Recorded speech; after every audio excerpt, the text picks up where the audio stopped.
Brought to you by TechnoSpark 20 series smartphones.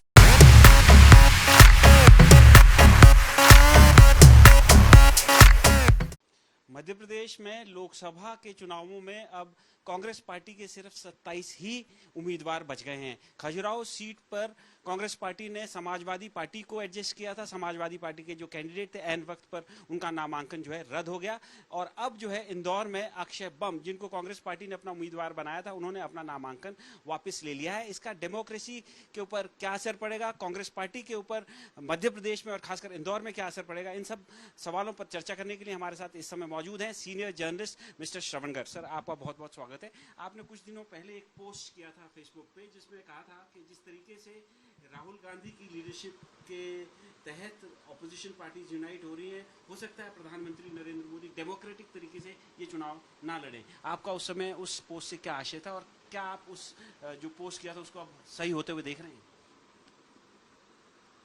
देखिए, ये जो इंदौर में हुआ, खजुराहो में हुआ, सूरत में हुआ, ये वही चीज़ है जो मैंने कही थी कि वो डेमोक्रेटिकली नहीं लड़ना चाहते हैं।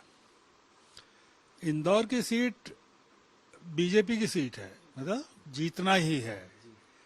पिछली बार भी शंकर ललवानी देश में सबसे ज़्यादा मतों से जीते थे, इस बार भी जीतना तय था।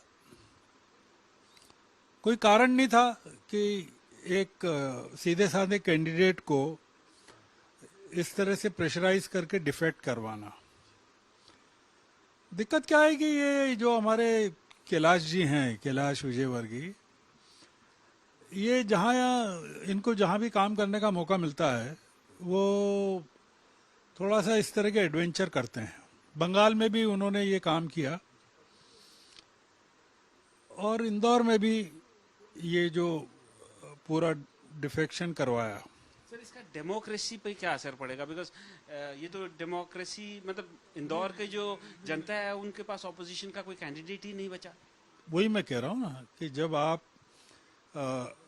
कैंडिडेट को ही ख़त्म कर रहे हैं, एक ऑप्शन ही ख़त्म कर रहे हैं, एंटी इनकम्बेंसी को कॉम्बैट करने का आपने ये तरीका अपनाया कि जो अपोजिशन का कैंडिडेट है उसको ही गायब कर दो। अब अगर आप चाहें तो देश भर में 370 जो कैंडिडेट्स हैं उनको गायब कर दीजिए बंदूक की नोक पे। अगर आपको 370 और 400 ऐसे ही चाहिए कि ऑप्शंस ही खत्म करना है तो ऑप्शंस खत्म कर दीजिए। इलेक्टोरेट के ऊपर इसका क्या इम्पैक्ट पड़ेगा? क्योंकि पढ़े लिखे लोग हैं, इंदौर तो क्लीनेस्ट सिटी के साथ साथ बहुत प्रबुद्ध वर्ग यहाँ पे रहता है, मतलब उनके माइंडसेट पे क्या इसका इम्पैक्ट पड़ सकता है? इम्पैक्ट कई तरह के पड़ रहे हैं। जो एक दुष्प्रचार किया जा रहा है कि मिस इन्फॉर्मेशन, कि भाई वो कई तरह के स्कैंडल्स में इन्वॉल्व था इसलिए उसने नामांकन वापस ले लिया, उसके खिलाफ कई आरोप थे। ये कुछ भी नहीं है। अगर उनका नामांकन स्वीकृत हुआ था एज ए कैंडिडेट और उन पर दबाव डाला गया, वो दबाव किसी, यानी जिस दिन नामांकन दाखिल किया उस दिन एक केस उनके खिलाफ वो जो ऐड हुआ, या कोई पुरानी शिकायत है किसी महिला को लेकर, वो पुरानी शिकायत। अब ये जो इंदौर में एक जो चल रहा है या मध्य प्रदेश में जो चल रहा है, ये आइसोलेटेड केस नहीं है। इंदौर में पंकज संघवी को भर्ती कर दिया आपने, संजय शुक्ला हो गए, जगदीश पटेल का लड़का विशाल पटेल हो गया, राजा मंगानी हो, ये सब धनाढ़ लोग हैं जो अपने आप में बड़े फाइनेंसर भी हैं। और अब आप उनको अगर अलग अलग तरीके से थ्रेटन करके या दबा के इस तरह से वो कर रहे हैं, आप एक कांग्रेस पार्टी को खत्म करने का आपने जो तरीका अपनाया है वो ये गलत तरीका है। अच्छा सर, ये तो भारतीय जनता पार्टी की बात होगी जो उन्होंने तरीके अपनाए, लेकिन what about the state of affairs of the Congress party? भाई आफ्टर ऑल कांग्रेस पार्टी के लोग बिकने को तैयार हैं या दबाव में आने को तैयार हैं, लगातार भारतीय जनता पार्टी की तरफ जा भी रहे हैं, चुनाव लड़ने से इनकार कर रहे हैं। देखिए, इसका जो तरीका है वो ये है कि आप चीजों को कैसे देखना चाहते हैं। कांग्रेस पार्टी के लोग दबने को तैयार हैं, क्या कारण हो सकता है? कांग्रेस पार्टी के लोग बीजेपी शासित राज्यों में क्यों दबने को तैयार हैं? अपोजिशन रूल स्टेट्स में क्यों नहीं दब रहे हैं? इसलिए नहीं, यहाँ इसलिए दब रहे हैं कि यहाँ आप बताइए कि मुख्यमंत्री का क्या काम है कि वो इंदौर शहर में एक साधारण से आदमी को कांग्रेस बीजेपी में प्रवेश करवाने के लिए इंदौर आ रहे हैं या आ गए हैं, आने वाले।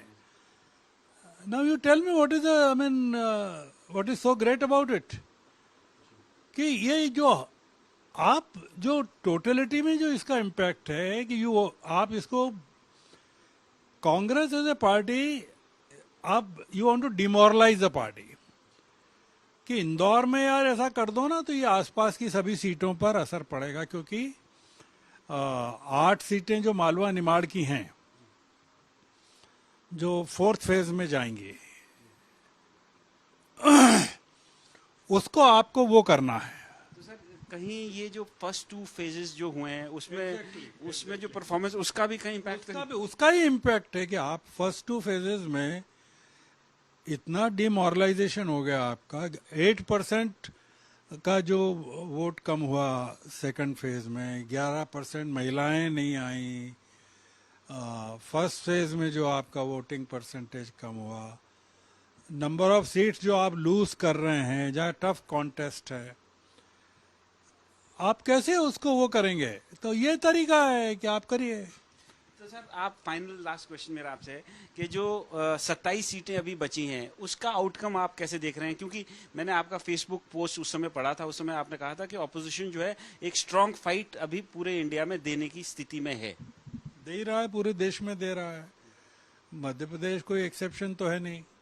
मध्य प्रदेश में पिछली बार 1 सीट मिली थी छिंदवाड़ा की, इस बार कम से कम 5-6 सीटें ऐसी हैं जहाँ टफ फाइट है।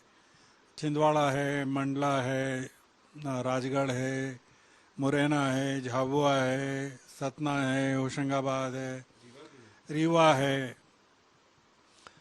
एक ऐसी पार्टी जिसको कमलनाथ एंड कंपनी ने पूरा खत्म कर दिया था विधानसभा चुनाव में, जिसके पास पैसे नहीं है, जिसके पास लीडरशिप नहीं है स्टेट लेवल की, वो is trying to emerge from the ashes. और इंदौर जैसी जगह में जहाँ बीजेपी जीत ही रही है ह्यूज मार्जिन से, मतलब ये कि कोई बीमार मतलब जमीन पे पड़ा हुआ है उसको आप लात मार रहे हैं कि कोई टफ कॉन्टेस्ट हो, इंदौर में बराबरी की टक्कर हो। यानी जो काम आप मंडला में नहीं कर सकते, जो राजगढ़ में नहीं कर सकते, जो मुरैना में नहीं कर सकते, जो छिंदवाड़ा में नहीं कर सकते, जो सतना में रीवा में नहीं कर सकते, आप इंदौर में करके बहादुर बनना चाहते हैं।